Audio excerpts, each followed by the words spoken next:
Hello everybody, this is Spath. Just coming out of my last test for Twitch. I think I got the hang of it right now. Here I am at a full flush poker, which is easily found. I have a link on my page to get into there. I'm going to check here on the big blind with the Jack 9. I'm going to go for a check raise here. I find that when you have a weaker kicker and you're in the blinds, if you get somebody to bet and then you come over the top, you can usually convince them to get out. That's not very much of a bet, so it's probably some kind of a draw. So instead of making it 85, I'm going to make it a buck. Make him think I hit two pair or set.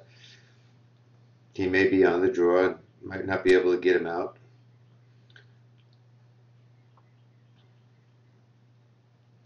He's thinking pretty hard. He knows I'm out of position.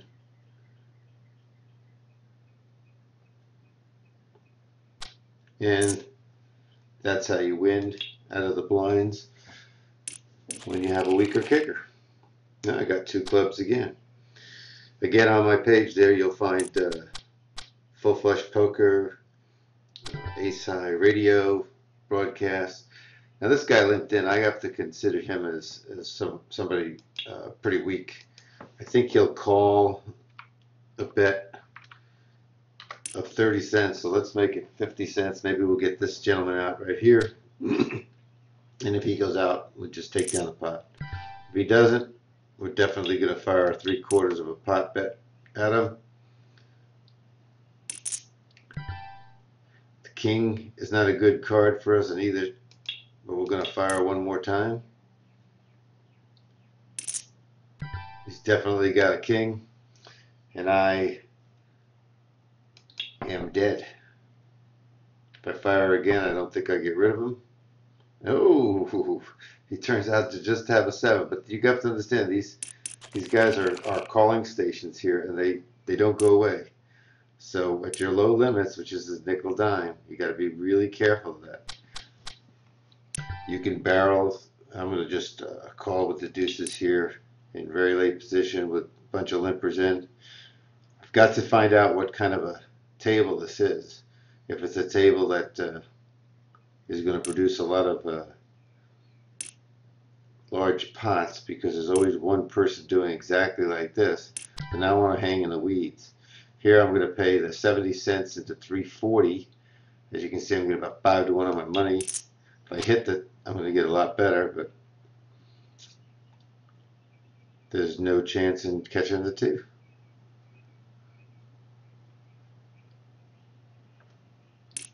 And let me see what we got here. Drush and Nigel are in here. Okay. Drush and Nigel, I'm testing out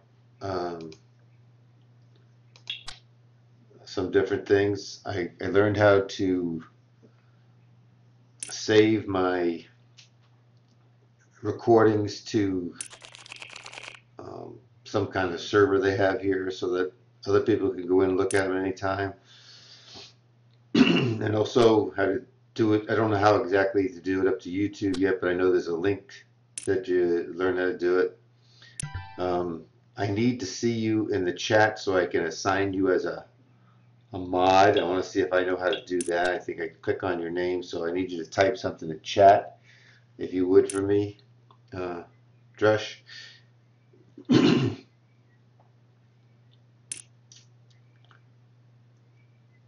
So here again, this Cato, he always comes in with $2 or $5 and then he pushes. He's probably got a pair of 6s, or he's got a pretty strong ace. He likes to do this and get the matchups.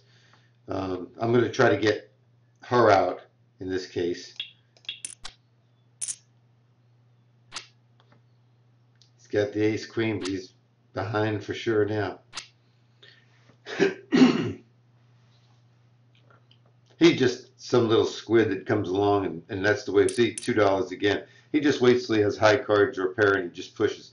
That's his whole philosophy. He doesn't know how to play poker. He just knows how to hit the one button. But again, if you scroll down on my page, you'll see that there's full flush poker, how to get there, heartbeat poker.net. You need to join there as well. and find out what kind of offerings they're giving. Now, I don't usually limp in these situations. I usually throw this away, but this table seems like you're going to be building up a lot of big pots, and if you can flop into an open ender, you might be able to take somebody's entire stack. So it's worth the 10 cents. I could throw it away if somebody makes it a bigger bet. Here I can easily get away from the hand as well. And they also have Ace High Radio, which broadcasts music, and um, they have that several games. They run a lot of free rolls currently at Full Flush, but you need to click that link to take part. And Drush and Samo, two hosts over there, will bring you into the fold.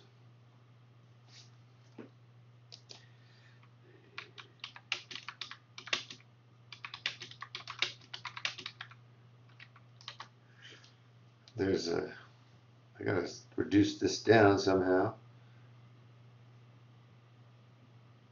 like that, and I don't know how to move. See, then I don't know how to move it over to the thing. So there, I'm still learning, folks, on how to do it.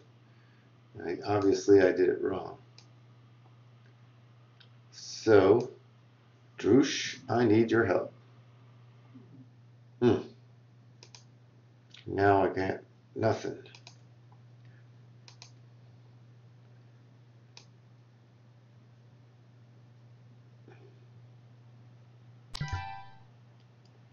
I might be getting the hang of it, but I'm not sure.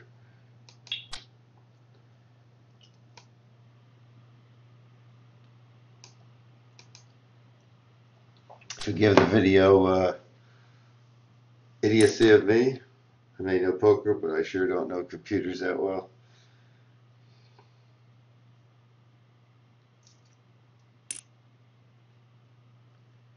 There's a raise. The big blind. Usually when a blind comes out betting, they usually have a good hand. He definitely will bet, or should bet, near $1, if not the pot, against the two opponents. He's going to check it as if he didn't like it at all.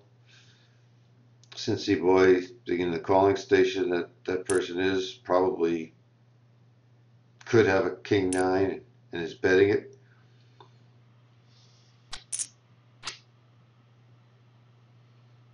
Another check probably from this gentleman. Hi Sharon, good to see you on there. There's a little bit of a delay. I've set in a bigger delay just in case people were watching this and playing at the same table. I doubt if the micro limits, and he only had a queen 10, which is pretty awful. And there's the king 7. I said king 9, but any two cards will do for Cincy boy. So 6-3 in early position is definitely an easy fold. Let me just top it off here.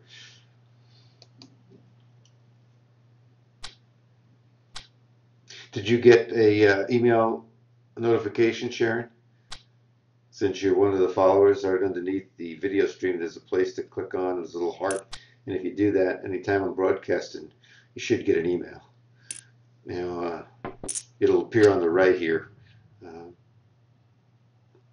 The Sharon should be able to hear me and tell us whether or not she got an email.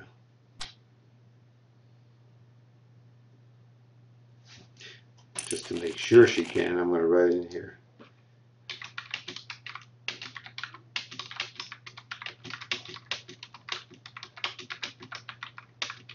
Did you hear some kind of rumbling noise?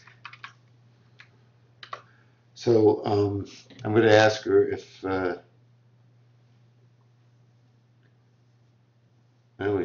we're joined by Zazzy Dumpling. I don't know who that is, real name, but how are you?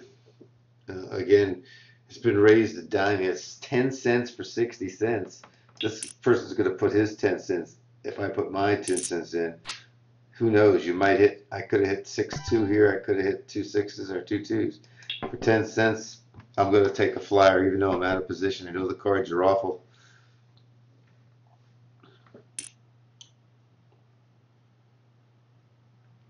If these two cards, the king, the 10 and the jack, weren't here, which are touching cards, which I would maybe take a card off here. I hope a 2 or 6 would come, and I would take somebody down with one pair. But because they're 10 jack and not jack 7 or something like that, the likelihood is the 10 jack is going to lead to, there's a good example, a king, somebody with a straight draw, somebody that has the 10 jack already. So you got to figure that somebody might have had the queen king, so then they hit the king, now they had the spades. So this was too wet a board for me to go any further. There are times when I hit one pair, though, that I will continue on in hopes I hit the second pair on the turn.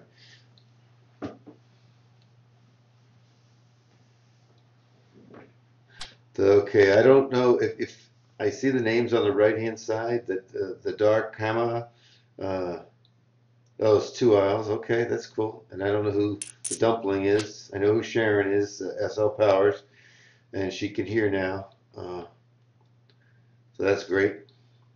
Hopefully the picture's clear and is big on your screen. I'm not one of these multitaskers that's going to put up 3 and 4 screens and have you squinting at the screen. They're going to be big. This is Full Flush Poker. You can see a link below my video screen there on how to join there and get into a lot of free rolls, a ton of free rolls. Heartbeat Poker is one of the sponsors of those tournaments and free rolls. And that's Carrie, who's the dark hammer. I don't know where she is. She was out in Vegas, so if it's Vegas, she's up early. Here I have what I consider one of the best hands that you can have at these lower limits. I don't have good position. I'd rather have, excuse the advertising there, a 5-4 or 5-6 suited rather than a gap here. But these are the ones that make you tons of money at this lower level. Now it's going to cost me 30 cents. I'm only getting 3 to 1. I'm out of position. So it's really not a hand that I really want to play in that situation. If I did, I might raise it up. But again, I got Cato who wants to get all his money in the pot. I know that. And this guy is a calling station. That's the flop you want when you have 5-7. So you might pay for it, but that, you know, when you raise, they put you on high cards. They think that this flop doesn't hit you at all. Although there's 2 clubs out there, it's a great flop for my 7-5. That's not a good turn card, of course. So if I was raising and then I was barreling, it would cost me each way. And there it is. That's exactly my point. So this is a good illustration of why these cards can make you a lot of money at the lower thing. Now, unfortunately, it didn't make me a dime because I was out of position and I felt that I couldn't play them there. But as I said to you before, one of the cards came out. If I did play him there, I would have raised 3 times or the pot size bet, 3 times the raiser, plus there was a caller to the raiser. If you didn't get one, that means you haven't checked the I'm a follower, and it's right underneath the video screen down in here on your screen. There should be a little heart. Okay, the picture's clear. Is my sound okay, or is it low, high? I know Sharon's having difficulties there. Now I got good position. I got crappy cards. I got all these people in. I don't need to be playing this. I don't know why it's freezing. It could be just the network. Here again, this is the worst ace rag that you could play. The reason being, if I was in this hand, let me illustrate this, because we have to teach when we're not in a hand as well as when we're in the hand. If you catch a 4, especially at these lower limits like this, you got people that play 6-7. So if you catch a 4, you've given the high straight, and then you've got the low straight. If I want to play an ace rag, I want to play ace 3 or ace 4. Therefore, there's a little gap in between. So if I have ace 4, for instance, I need the 2, 3, 5, and it's more likely I'm going to make the better straight there. Same with ace 3, you need 2, 4, 5. It just works out better that way. The ace deuce is one of the worst ones that you go for, and in this case, it wouldn't have got there. Anyhow, we have 2 pairs on the board. A guy with an ace might try to steal that pot. There's a good chance, though, that somebody has a 10. Very common card to keep.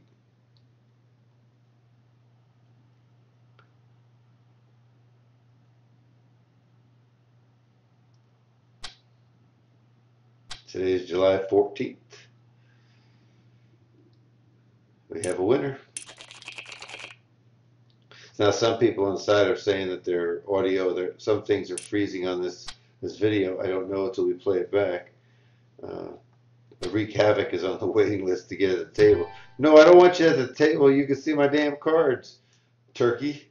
I'm not going to play any two-suited cards. Now, these folks, these will.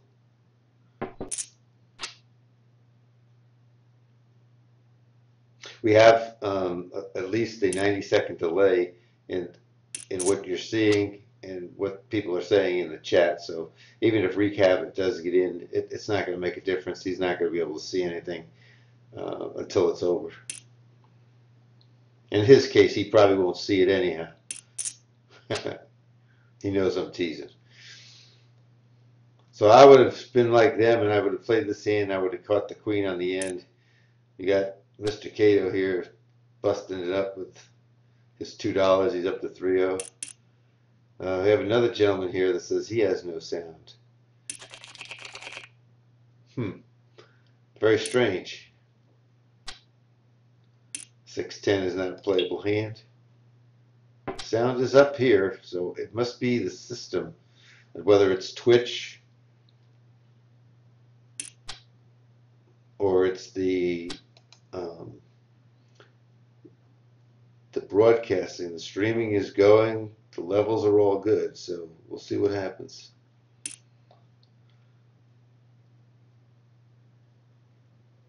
As you can see, it's only a nickel dime table, but you can see how much money is being poured into these tables pre-flop.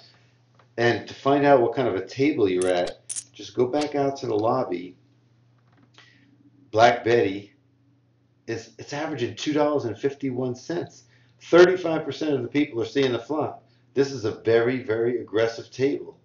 So when you sit down or when you pick a table in the lobby, look and see what the average is. Look and see how many people are seeing the flop. Try to find out what the table's giving you before you sit down and you start losing your money. It's very important to know that.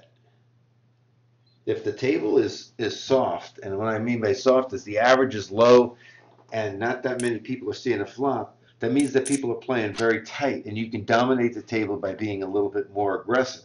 If the table is loose and there's a lot of people seeing the flop, you know you have a lot more calling stations. Again, my 10-6 would have worked out. So you have to adjust your game to what the average is based on what everybody else is playing. People get carried away at a nickel dime, figuring they're not going to lose a lot of money. They throw money around like it's water. It's entertainment. But some of you are out there trying to grind and build a bankroll, and that's why I'm trying to give these videos at the nickel dime, at the 10-cent 25, at the 25-cent 50, and later 50-cent 1, so you can see how the difference in the play as we move up in stakes. When people have a bankroll and they play the higher limits, they tend to not throw their money away. I'll give you a tip when you're playing live, and you can check it out the next time you play live.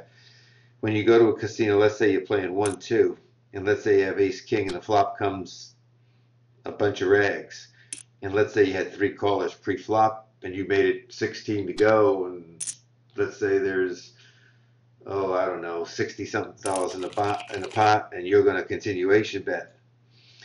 Well, what you want to do, if you don't want to call, and this is garbage to me in this position here, if you don't want to call, you want to make the bet.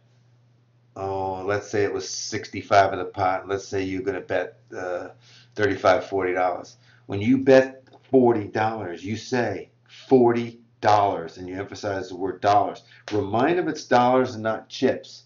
Let's say you caught 2 kings on the flop and you do want callers and you're going to bet $35 or $32 or whatever you're going to do. You just say raise 32.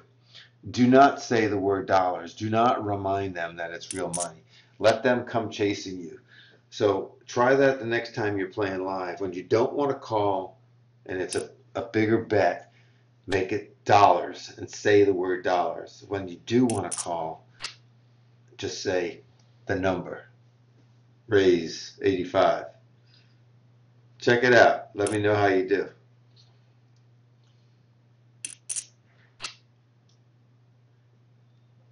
Once again, the late ace, the train comes in on the river.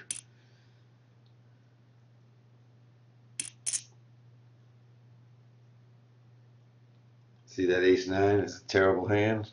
Would have lost to that ace jack for sure. Another bad hand here.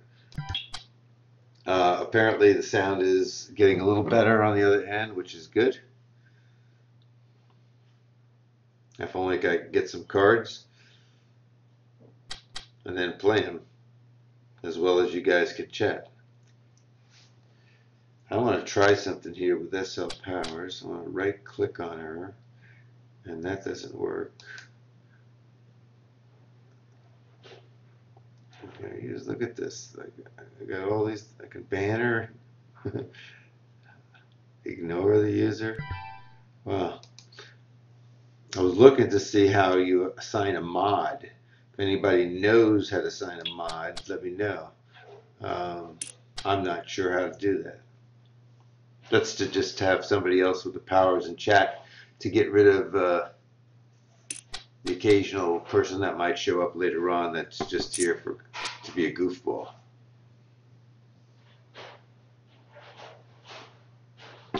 It's kind of crazy here just talking to yourself. It is a strange feeling. I don't know, how long I would be able to do that. Now I know what those people must feel like when they're on those shows, Naked and Alive and things like that, and they're out there with a camera and nobody to talk to. Although I'm not naked, but I am alive.